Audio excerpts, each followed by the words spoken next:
नमस्कार साथियों, मैं अतुल भारत और जैसा कि आप देख पा रहे हैं हम कक्षा 8 की जो इतिहास की पाठ्य पुस्तक है हमारे अतीत, उसका पार्ट 4 वो करने जा रहे हैं। आदिवासी दिक्कू और एक स्वर्ण युग की कल्पना। तो इससे पहले हमने क्या पढ़ा इसके बारे में आप सब जानते हैं। और जो इसका थर्ड चैप्टर था ग्रामीण क्षेत्र पर शासन चलाना, जिसमें हमने नील की खेती के बारे में पढ़ा, नील विद्रोह के बारे में पढ़ा। 1857 में किस प्रकार से जो आंदोलन हुआ, उसके बाद में 1859 में 1859 के अंदर जो नील विद्रोह हुआ वो कैसे हुआ, क्यों हुआ और क्या इम्पैक्ट पड़ा उससे। जो हमारा हिस्ट्री है, हमारा जो इतिहास है वो कितना महत्वपूर्ण है, वो टॉपिक कितना महत्वपूर्ण है, उसके लिए बहुत इम्पॉर्टेंट वीडियोस हैं। अगर आपने पुरानी वीडियोस नहीं देखी ज़रूर आप देख लीजिएगा। और आपको चैनल पे ये जो वीडियो है इसके साथ साथ इस वीडियो के अंदर और भी बहुत सारी बातें मिलेंगी, जिससे आपका जो पढ़ाई करने का जो तरीका है वो बेहतर होएगा और आप काफ़ी अच्छे स्टूडेंट बन पाएंगे। तो वीडियो को हम आगे बढ़ाते हैं। 1895 में बिरसा नामक एक आदमी को झारखंड में छोटा नागपुर के जंगलों और गांवों में घूमते देखा गया। लोग कहते थे उसके पास चमत्कारी शक्तियां हैं। बिरसा मुंडा का आपने नाम सुना होगा, ये उन्हीं की बात है। वह सारी बीमारियां दूर कर सकता था और अनाज की छोटी सी ढेरी को कई गुना बढ़ा देता था।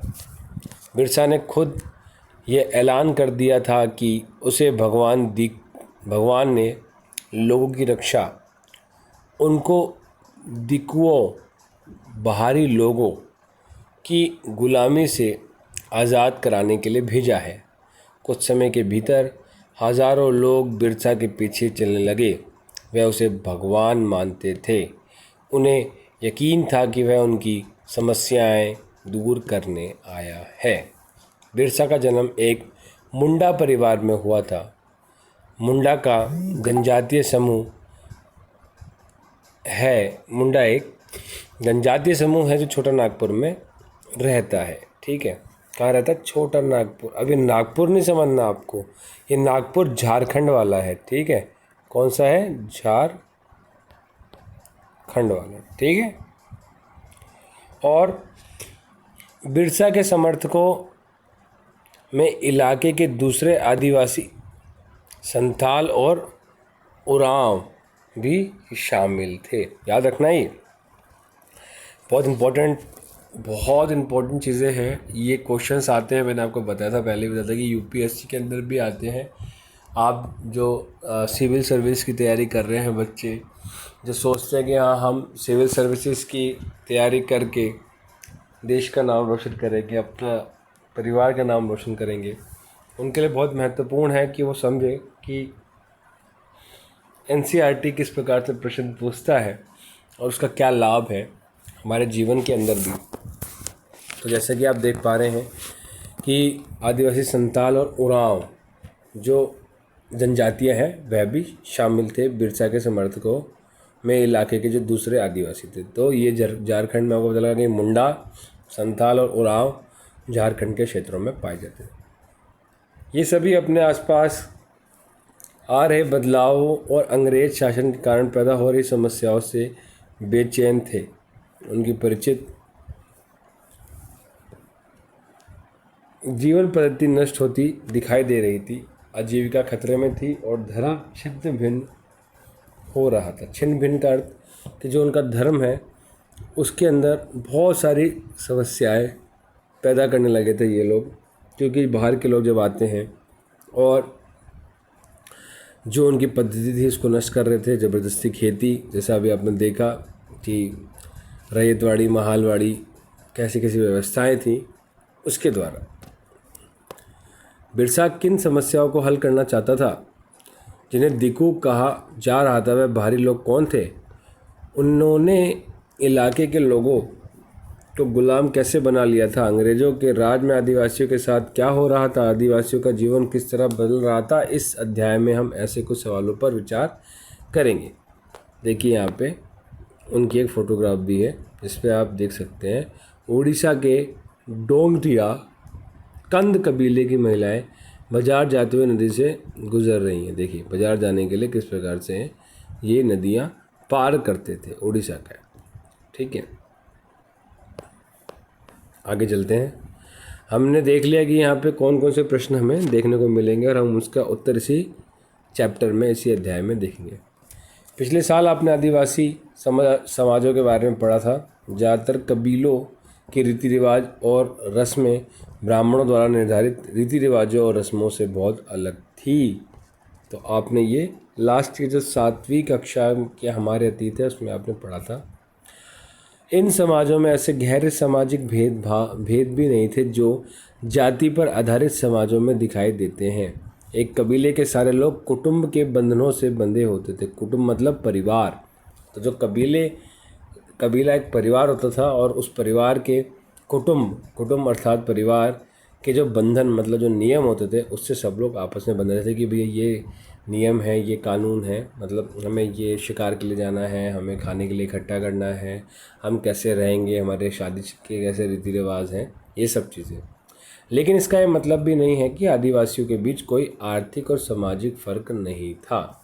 मतलब इसका मतलब ये नहीं है कि सामाजिक और आर्थिक फ़र्क भी नहीं था, क्योंकि आर्थिक तो आप समझते हैं कि कोई किसी क्षेत्र में है वो ज़्यादा वहाँ पे रिच है क्योंकि वहाँ पे ज़्यादा संसाधन है उपस्थित है, कहीं पे कम संसाधन है, कहीं पे ज़मीन की उपलब्धता कम है, कहीं पे पानी कम है तो वहाँ पे खेती कम है। अब आप देखेंगे कपास नकदी फसल है, महंगी फसल है, तो वहाँ के क्षेत्र में ज़्यादा पैसा मिल सकता है। तो ये सारी जो चीज़ें हैं ये आपको इस चैप्टर में देखने को मिलेगा और आपको पता लगेगा कि आदिवासियों में मुख्यतः रीति रिवाजों में ज़्यादा फ़र्क नहीं था, लेकिन इसका मतलब ये नहीं है कि उनके आर्थिक में या सामाजिक दृष्टिकोण में या सामाजिक जो उनकी एक स्थिति है उसमें प्रभाव नहीं था। जनजातीय समूह किस तरह जीते थे? 19वीं सदी तक देश के विभिन्न भागों में आदिवासी तरह तरह की गतिविधियों में सक्रिय थे। मतलब जो 19वीं सदी, आपको मैंने बताया 19वीं सदी का अर्थ है 1801 से 1900 तक, ये जो है ये 19वीं सदी कहलाती है।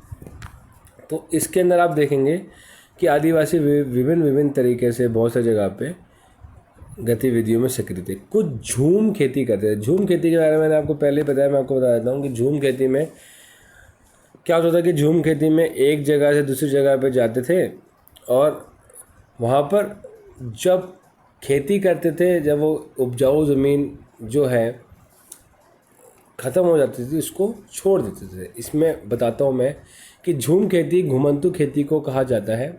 घूम घूम के खेती करते हैं। इस तरह की खेती अधिकांश जंगलों में छोटे छोटे भूखंडों पर की जाती थी।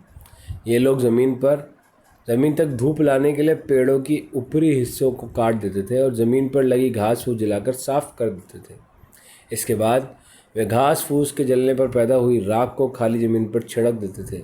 इस राख में पोटाश होती थी जिससे मिट्टी उपजाऊ हो जाती थी। आपने अभी भी देखा होगा कि कई बहुत सारे क्षेत्रों में जो बची हुई फसल होती है उसको जला दिया जाता है ताकि वह राख बन के वापस मिट्टी में मिल जाए और उससे भूमि की उपजाऊ शक्ति बढ़ जाए।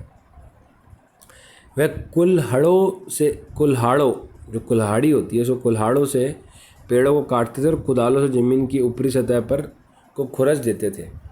वे खेतों को जोतने और बीज रोपने की बजाय उन्हें बस खेत में बिखेर देते थे।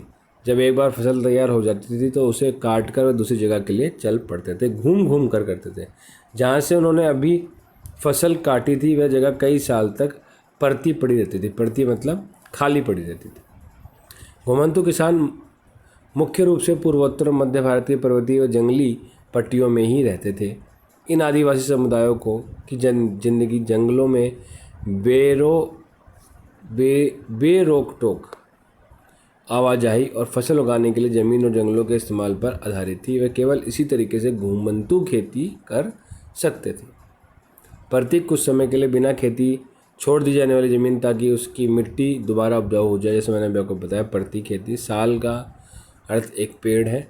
साल एक पेड़ था। महुआ एक फूल जिसे खाया जाता है या शराब बनाने के लिए इस्तेमाल किया जाता है। इसके बारे में भी आप पढ़ेंगे। कुछ शिकारी और संग्राहक थे। देखिए हमें समझना बहुत महत्वपूर्ण है कि हम चैप्टर में क्या समझ रहे हैं। हम चैप्टर में समझ रहे हैं कि जो आदिवासी हैं उनका जीवन कैसा था। और जो यहाँ पे अभी हमने देखा कि बिरसा मुंडा की बात हो रही है। बिरसा मुंडा कौन थे, और आप देखेंगे कि उन्होंने किस प्रकार से जनजातीय विद्रोह में एक बहुत बड़े क्षेत्र, बहुत बड़ा प्रभाव प्रदर्शित किया। अभी हम आगे देखेंगे कि कुछ शिकारी और संग्राहक थे। बहुत सारे इलाकों में आदिवासी समूह पशुओं का शिकार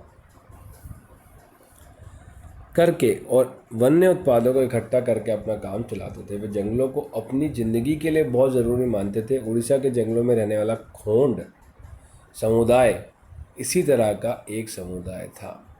इस समुदाय के लोग टोलियां बनाकर शिकार पर निकलते थे और जो हाथ लगता था उसे आपस में बांट लेते थे। हाथ लगना मतलब जो उनको मिलता था शिकार पे। वे जंगलों से मिले फल और जड़ें खाते थे। खाना पकाने के लिए वे साल, मतलब ये आपको बताया मैंने, एक पेड़ और महुआ के बीजों का तेल इस्तेमाल करते थे। इलाज के लिए वे बहुत सारी जंगली जड़ी बूटियों का इस्तेमाल करते थे और जंगलों से इकट्ठा हुई चीज़ों को स्थानीय बाज़ारों में बेच देते थे। जब भी स्थानीय बुनकरों और चमड़ा कारीगरों को कपड़े व चमड़े की रंगाई के लिए कुसुम और पलाश, ये भी फूल होते हैं, के फूलों की ज़रूरत होती थी तो वह खोंड समुदाय के लोगों से ही कहते थे। देखिए कितना सुंदर ये आपको एक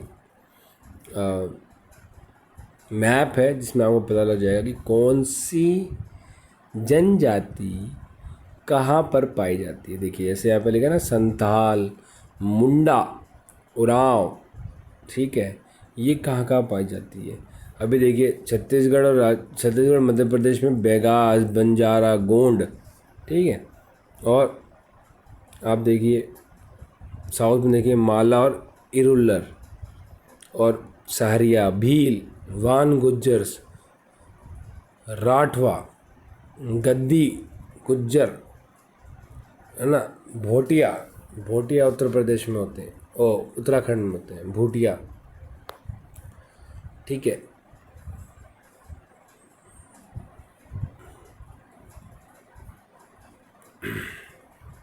आगे बढ़ते हैं हम। इन समुदायों को चावल और अन्य अनाज कहाँ से मिलते थे।